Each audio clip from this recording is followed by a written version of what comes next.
Guys, pinasaya ng Gin Kings ang mga Ginebra fans kagabi nang agad nilang walisin ang Northport Batangbieher. Sa panalo ng mga mag-aalak na ikasa ang pakikipagsagupa nila sa SMB sa best of 5 semis match. Muli, pinatunayan ni Tony Bishop tulad ni Justin Brownlee ay isa rin siyang dependable import na kayang mag-step up sa mga krusyal na laban. Kagabi matalas na matalas ang shooting ni Bishop upang tiyaking di sila masisingitan ng Northport Batangbieher. Yan at marami pang halo-halong topic ang ating pag-uusapan, kaya panoorin nyo ang bidyong ito hanggang dulo.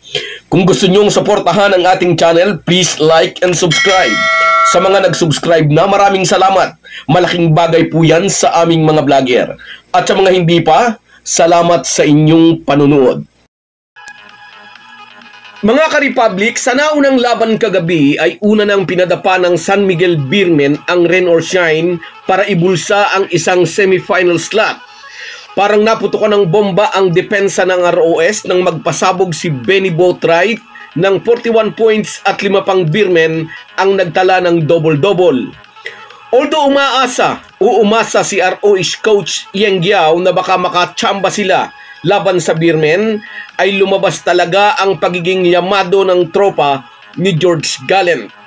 Oo nga, at may nakitang bright spot sa kupunan ni ROS dahil sa ilang mahuhusay na rookie, pero lutang na lutang ang lalim ng bench ng SMB.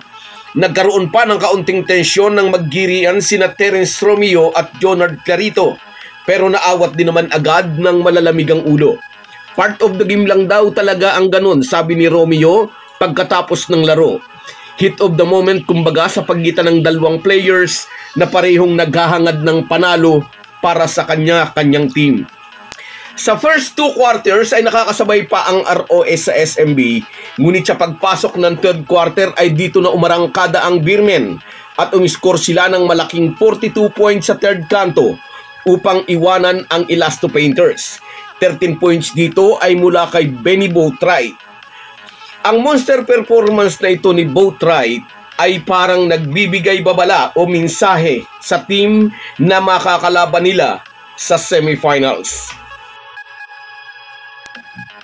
Samantala, inangkin na rin ng Ginebra ang isang semifinal seat nang pataubin nila ang Northport Batangbieher 106-93. Gaya ng sinabi natin sa ating previous video, dapat ay maniguro agad ang Gin Kings at huwag tularan ang Phoenix na tinunaw ng Meralco Bolts ang twice to beat bonus ng LPG Masters. Kagabi, tiniyak ng Gin Kings na hindi nila bibigyan ng pagkakataon ng Batangbieher. Lalo pang naging dihado ang Northport dahil hindi nakapaglaro ang kanilang number 1 offensive player na si Arvin Tolentino dahil sa knee injury. Pinatahimik naman muli ni Tony Bishop ang mga fans ng Ginebra na nagsasabing dapat siyang palitan bilang import. 31 big points and 14 boards ang contribution ng import na ipinaglaban ni Coach Tim Cone sa kabila ng mga panawagang dapat maghanap ng ibang reinforcement ang mga mag-aala. May 21 points naman si Jamie Maloso na tinulungan ang kanyang team upang tuhugin ang kanilang magkakasunod na 5 panalo tungo sa semifinal round. Sa kanilang panalo ay naikasa ang kanilang pakikipagsagupa sa kanilang sister team na San Miguel Beermen. At mag-real talk lang tayo mga idol, although parihong SMC teams ang SMB at ang Ginebra, hindi natin maiaalis di malayong magiging pisikalan ang semis match-up ng dalawang team. Basta karangalan ng kanilang mother team ang nakataya, lahat ay kayang gawin ng mga star players ng magkabilang team, kahit nga magkapisikalan pa. Maraming nagsasabi yamado ang SMB dahil kay Boatwright. Pero sa improvement na ipinamamalas ni Tony Bishop, tiyak lalaban ito ng sabayan sa SMB import. May mga nagsasabi naman sa coach ay yamado raw ang Ginebra. Pero kontra naman ang iba, sigurado mga Ginebra haters ito, hindi raw naman ang coach ang maglalaro. Ewan ko, mahirap ispilengin ang mga haters. Maraming haters ay fans ng team na nasa Boracay na, pero nakikisawsaw pa rin ngayon kasi nga masakit sa dibdib ang pagiging ampalaya. Kaya pagbigyan na lang natin sila. Anyways, kasado na nga po ang semis match-up ng SMB at Barangay Ginebra. Magiging mainitang sagupaan ito.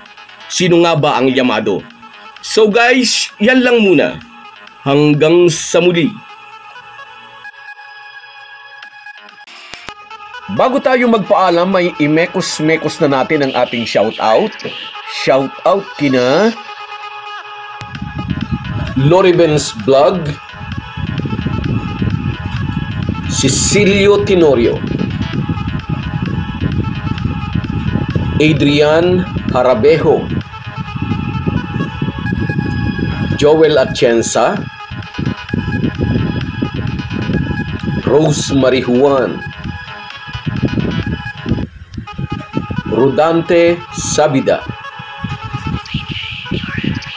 George Batung, Efren Mendoza and Romeo Conchada, Wilfredo Bautista and Katz Aquino, Erwin Santiago, at si Reggie Jimenez. Kahit gaano po tayo kabisi ay huwag po nating kalimutan ang ating buhay espiritual. Lagi po tayong magpasalamat sa bawat araw na dagdag sa ating buhay. Malaki po ang maitutulong ng pananalangin araw-araw. Isang paalala po mula sa inyong Halo Halo Sports Republic.